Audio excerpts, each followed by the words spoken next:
कालचा थैत्याट सभागृहाची गरिमा खाली आणणारा होता। सुषमा अंधारे यांची चित्रा वाघ यांच्यावर टीका आहे। उद्धव ठाकरेंसंदर्भात भाजपाकडून फेक नरेटिव्ह केलं जात आहे असं देखील सुषमा अंधारे यांचं म्हणणं आहे। तर औरंगजेबाच्या कबरीचा मुद्दा अंगाशी आल्यामुळे दिशा सलियान प्रकरण हे बाहेर काढलं जात आहे असा हल्लाबोल सुद्धा सुषमा अंधारे करतायत।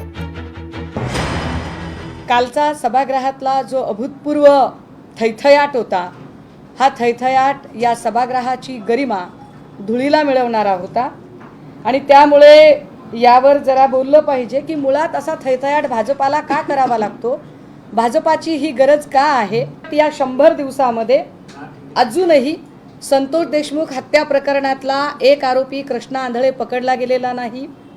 या प्रकरणाचा तपास ज्या पद्धतीने फडणवीस आणि फडणवीसांच्या सोकॉल्ड लोकांनी केलेला आहे, तो तपास बघता तब्बल 3 महिने एवढं क्रौर्य उरात दडवून ठेवणे आणि सगळी माहिती हाताशी असताना सुद्धा एक राजकीय अजेंडा मराठवाड्यात राबवून जाणीवपूर्वक मराठा विरुद्ध ओबीसी असा निर्माण करण्याचा प्रयत्न करणे, हे सगळं महाराष्ट्राने अनुभवलं आणि त्यावर भाजप सरकार पूर्णतः बॅकफूटवर गेलं।